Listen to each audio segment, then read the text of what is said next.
Eric, what are you doing? Strapping her up. Strapping her up. All right, boys. Today is an exciting day because we are putting the JZX100 Chaser on the dyno. So as of right now, this thing is pretty much stock engine. We just put it in, it's a stock 1JZ GTE VVTi turbo engine that was supposed to come in this thing from the factory, but this one had the non-turbo engine in it. So we decided, hey, let's put a turbo engine in it. In the last video, we discovered that the stock ECU that we were gonna run on this thing, to just keep it simple. We wanted to keep it simple. It had a big, the capacitors were leaking in it and pretty much completely destroyed the ECU, or at least destroyed it enough to where we wouldn't be able to get it fixed in time. So what we did is we overnighted an ECU Master EMU Black with a plug and play adapter harness to the JZX100 that integrates with the chassis. So now we have a bunch of fancy stuff. We have a built-in internal map sensor. We have the wideband controller that's linked to the ECU, so we can do a bunch of stuff with fueling, and you have full control over it. Whereas with the stock ECU, you had no control over it. I mean, the Toyota ECUs are really, really good, and these things can put up with a lot. And that's kind of why I wanted to keep it simple. But as long as we get this this EMU Black tuned in really good, this thing should be probably more reliable because you have a brand new engine. We could set our own safety parameters and all that other stuff, and that's exactly what we're gonna do. These things it should probably make 280 to 300, but I want to hear your guess. Maybe we'll turn up the boost. Right now it's on baby boost, the stock boost, which is like 7 or 8 pounds. Do a couple pulls, make sure everything looks good, and then we will turn up the boost and see what we can end up making with this thing. I'm excited.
All right, so on our first pulls right there, the very first pull was 305 horsepower, and I did that one in third gear because, you know, you could see the road speed was 96 miles an hour. Then the second pull, I decided to do that one in fourth. I did go and calibrate the speed to match the RPM for the fourth gear pull or whatever, but you can see that one went to 134 miles an hour, but 312 horse and 338 foot-pounds of torque, and just super, super solid. So air fuel super dialed, and so the first pull I just kind of logged everything, made sure it was good. There's an auto tune feature in the ECU Master, and so I just went to the column where it said, I think it was at like 92% VE, and it wanted like 96% VE, so I went ahead, applied 96% to that column. I looked at the fuel table and I kind of blended it out to the sides a little bit, made it look a little bit more normal, you know, to that surrounding area, because, you know, we're at a specific load right here today, whereas you never know on the street, it might get in another weird load cell sometime in like 5th gear or something. So blended out the fuel in there to where that all should match up really good. But you can see right here, look at that, 300 foot-pounds of torque at 3,000 RPM. And I'm basically just giving her throttle right there. So 300 foot-pounds of torque at 3,000 RPMs. Whereas if you guys remember this previously, I guess I could go and show the previous dyno runs of it, but it made 150 horsepower at like 5,000 RPM. And right now you can see we're making 300 horse at like 4,200 RPM. So double the horsepower, probably 2,000 or 3,000 RPMs sooner, and a ton of torque, which translates to this thing actually driving really, really good for it being a heavy sedan. So the next thing that we need to do is turn up the boost. So we're gonna go get the manual boost controller. These things should be pretty easy to do. There's a line that goes right to the bottom of the turbo, and then it goes from, well, it's right here out of the compressor housing. So we just take that off, and then that goes straight to the wastegate actuator. Turn it up to like maybe 14, 15 PSI. And this thing should be good. It's kind of a uneventful dyno day. It was pretty simple, and that was pretty good base map on their setup as well too. So I still am waiting on the other intake manifold with the idle air control and all that other stuff. Right now we just have the idle set manually with the throttle body screw, but everything is going super solid. We still have the mass airflow sensor in here, and it is reading intake air temp from that, but we will swap it over to the actual IAT soon. Alright, so we just installed a manual boost controller right here. There she is, Grim Speed. I think this came with a Subaru I had. Boost controller coming right off the compressor housing, going straight down to the wastegate. And typically on like a 1J, what you normally have to do to get them to make a little bit more boost is space out the wastegate actuator to pull a little bit more tension on it so it'll hold more boost. But we'll just see. We'll see how this guy's doing. So we're gonna hop in there. I set the boost controller with one of these. It's like a vacuum/boost tester. So this cool thing, you get it on Amazon. I can put the link in the description, but it's pretty cool because you could actually pull a vacuum on stuff, and then you switch it over, and you could actually apply up to 40 or 43 bar boost. So pretty good, which is really nice for testing stuff like this to kind of set that before we stick it in the car, because we could be messing with that thing and have to do a bunch of pulls to get it set right. So pretty much what I did is I connected it and watched this, and I watched it release at about 1 bar or about 14 PSI of boost. And so what that does is that just lets us know that the manual boost controller is gonna blow off about 14 pounds. So that way we don't stick it in here and it tries to hit 20 right away because it's too, it's too aggressive, or that we just run 10 pounds for 5 different pulls. This kind of eliminates that. So hopefully we should land around 14 pounds of boost. We'll see how that does, but let's fire it up and see what she makes.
Making a lot more power down low, 370 foot-pounds of torque at 4,000 RPM.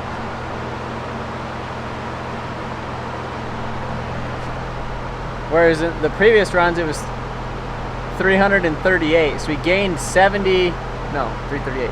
Gained 30 foot-pounds of torque just by doing that. The boost is, so it's hitting more boost sooner, but then it's tapering off at the top. So let me see what it was at in the log.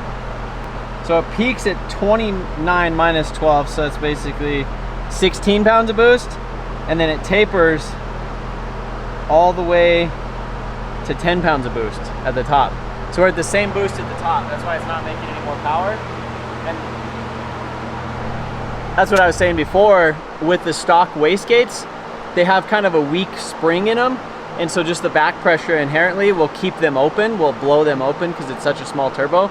So in order to kind of cheat the system, you almost need to take off the wastegate housing and like put some washers behind it to pull some more tension on the spring, on the diaphragm. So that way it holds that boost a little bit longer. Because we're making a lot of boost down low now, but the problem is it's losing it up top. So, and if we had the electronic boost controller on there, we could add more, you know, duty cycle to it to try to keep the gate closed longer, but we just don't have the electronic one on here right now. But also it spun the clutch. Yeah, it smelled it. So that's what that was. It made 400 and, where did it go? 433 foot-pounds of torque at 3,400 RPM.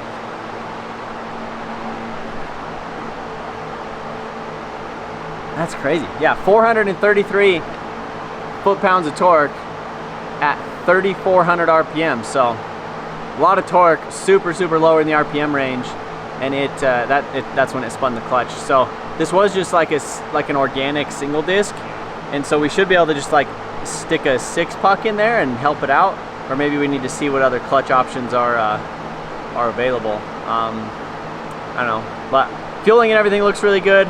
Now we just have the clutch issue of not wanting to hold the power, but I kind of want to pull it off and go drive it on the street and see how it feels now that it's actually like working. And then maybe once we do a couple other little things to it, we'll stick it back on the dyno and kind of play with it some more. All right, so I just loaded the previous dyno run that we did on here right now. So you can see, this was it non-turboed. Look at all that power. Look at that. So 164 foot-pounds of torque at 4,200 versus 370 underneath 3,800 right there, which is pretty wild. And then you could see a peak horsepower was at 6,200 RPM or whatever, 6,250, whereas peak horsepower right here is at, was that 5,200? So, you know, not quite double that, but over double the torque, which is crazy at such a low RPM, which is gonna make this thing just so much more drivable and more fun to drive around. So that's one of the cool things about the JZs. The 1J specifically is that the turbo is really a proper size turbo to where it makes a ton of torque down low, and it just makes it super fun and snappy. So yeah, we're gonna unhook it, go drive it on the street, and I think we got to overnight a clutch. Yeah. We got to overnight a clutch. So I know the giveaway at this point is probably only, maybe it has a day left, maybe it already ended, or it's getting ready to end at the end of this video. So the giveaway on this thing ends on the 31st at midnight. Right now it is the 28th in the afternoon. I don't know if we could get a clutch coming for tomorrow, but I definitely think we're going to upgrade the clutch in this so that way it does not do this, and then we'll put it back on the dyno and make some more power and turn it up just a little bit more. So rest assured, we will for sure fix it, get it all dialed in, but right now let's get her unloaded. I want to go drive it on the street, see how it is. We'll probably turn the boost down a little bit more and go from there.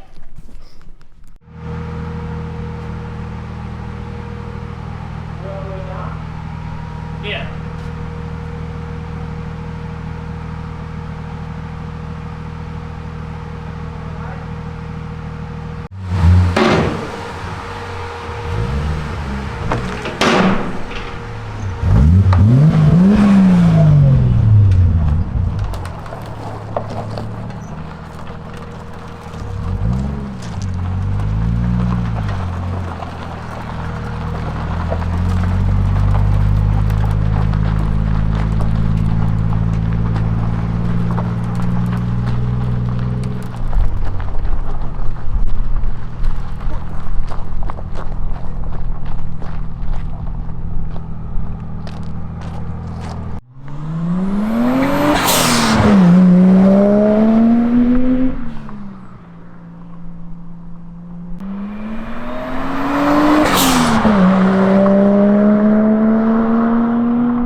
got the Chaser on the lift, and as you guys saw in the last video, the clutch started slipping. So Trevor went ahead and got a new clutch, a nice 6-puck. There's the old guy. So transmission out, go ahead and get that slapped in there, and maybe turn up the boost and see if this thing will handle it.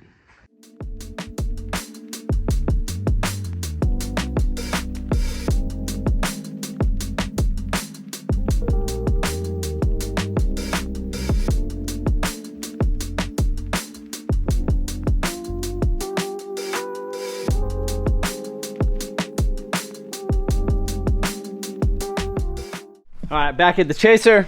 Eric got the clutch installed today, right? Whoa! Yeah, it's all good. Ready to go? Ready to rip. So we got a 6-puck competition clutch, and Eric just put that thing in no time. You can see that the factory clutch right here was not the factory clutch. This was a competition clutch, which this was meant kind of for the non-turbo is. When we first seen this, I should have just got a clutch right away when we, when we split the transmission for the first time and I seen this, I should have said, you know what?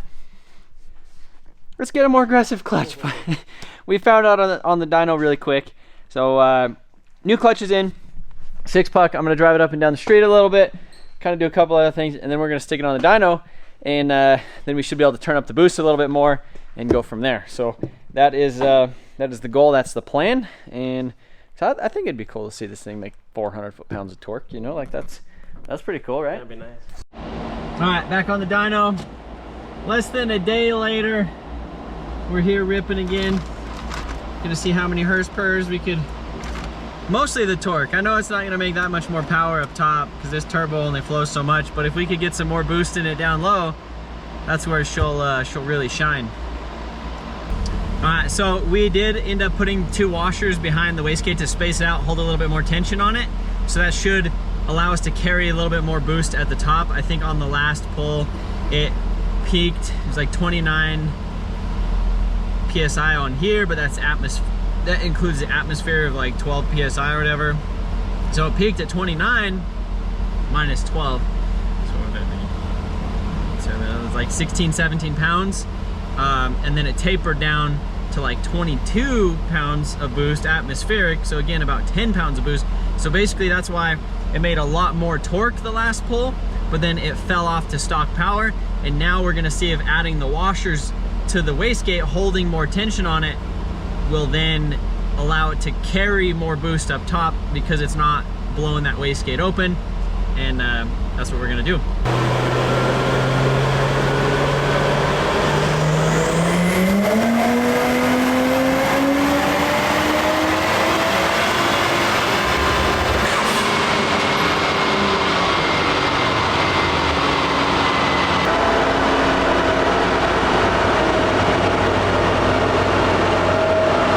So taking a look at this right here, this is technically with the boost like turned down a little bit. You can see the other day the peak it made was 307, today it made 308. The other day it made 370, so it had peak torque, or it had more torque a little bit sooner. That was also with the boost control turned up, and I believe when the clutch spin, we turned the boost controller back down a bit, and then that's where this dyno is today.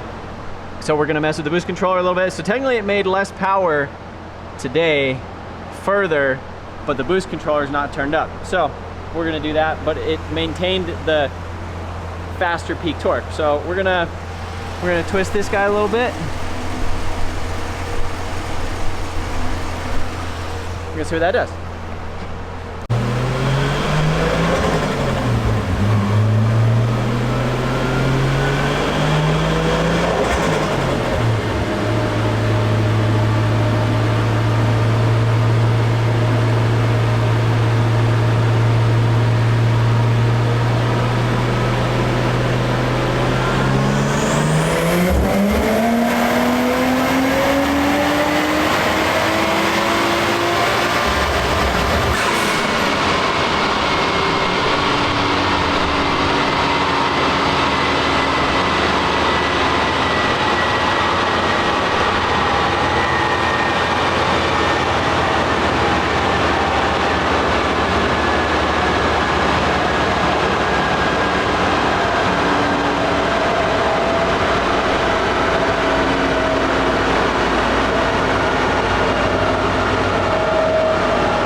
So we got some final numbers for you here on the dyno. So you can see right there, 384 foot-pounds of torque and 309 horsepower.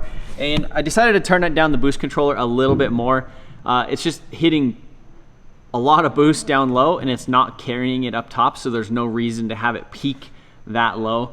So it's probably more so on the 370 torque setting right now. But pretty much making the same exact power because it's carrying that little extra boost up top now because we put those washers in there.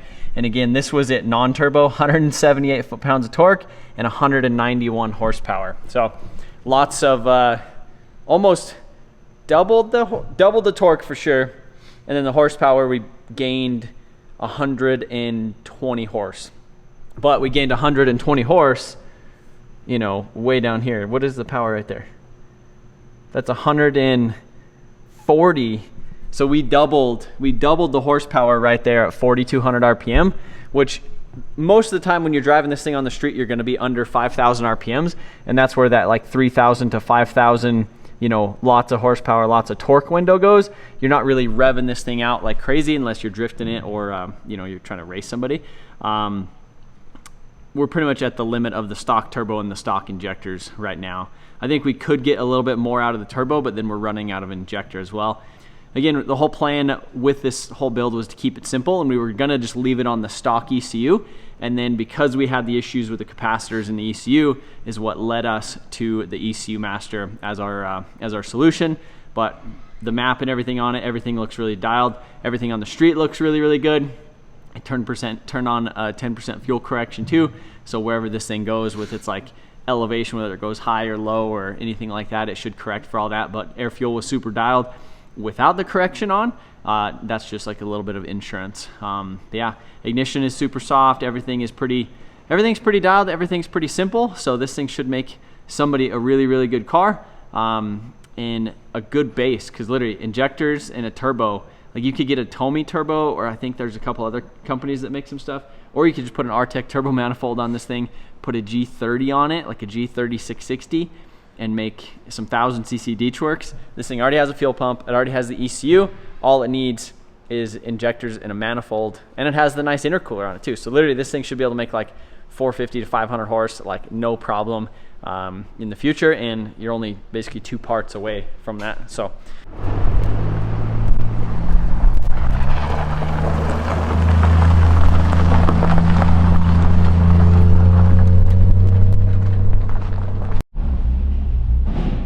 Boys, driving off the dyno. We'll take it for a spin down the road.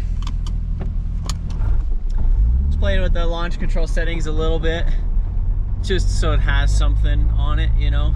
That's the cool thing about this this ECU is you can just play with a bunch of stuff, you can mess with a bunch of things, and this thing is like the perfect base for whoever wins this thing in the future if they want to, you know, put bigger injectors in it and put a bigger turbo on it. So what you've seen really didn't make that much more power. Is it like 90% duty cycle at the top of the RPM, but it's holding more boost now. Yeah, it feels super solid, but it's holding a little bit more boost up at the top. But the problem is these injectors are only 370 cc's from the factory. And the turbo doesn't, obviously if we put an electronic boost controller, we could add a little bit more duty cycle. Yeah, clutch is holding good.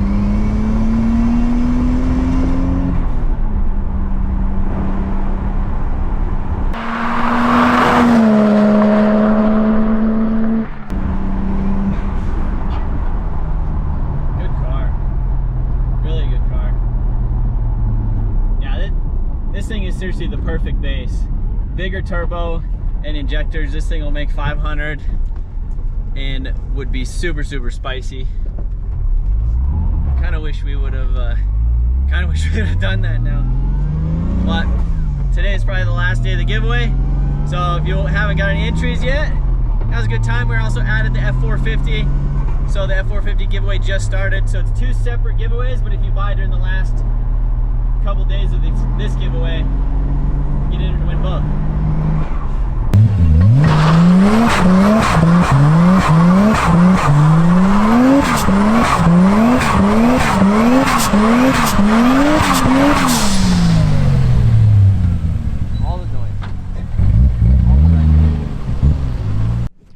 So a pretty successful dyno day, a little over 300 horsepower and 370 foot-pounds of torque. Makes this thing super fun to drive. All the turbo noises that it makes at like low boost levels, like let's say under 3 pounds, it goes compressor surge, and then as soon as you get over that, the Garrett blow-off valve blows off and it just sounds super sweet.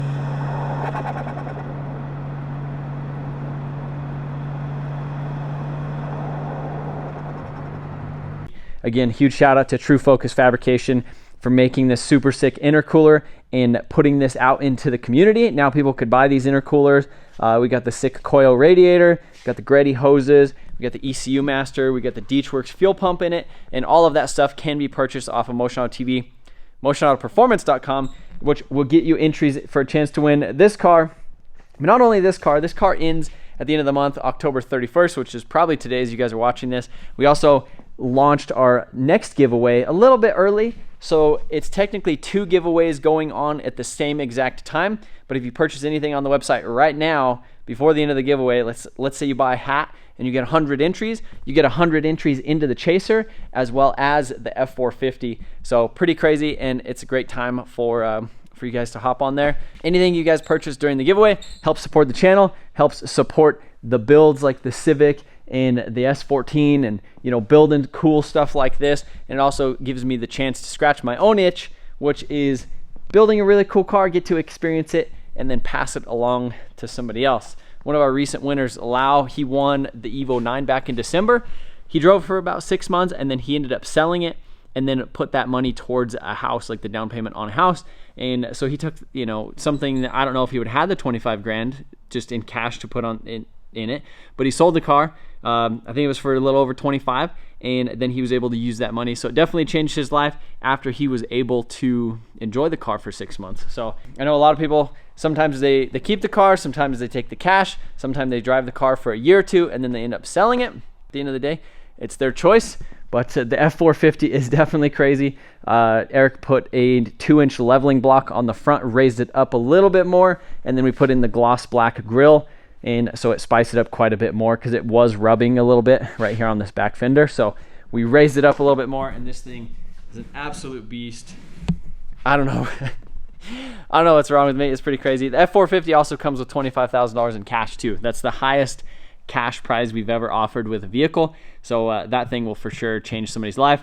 And I got to figure out another truck because that's the truck. So for the remainder of the giveaway, I still will be driving that thing, like towing and stuff, but definitely a lot less than I am, because that was pretty much my daily for a little while. So I still got to figure out another truck.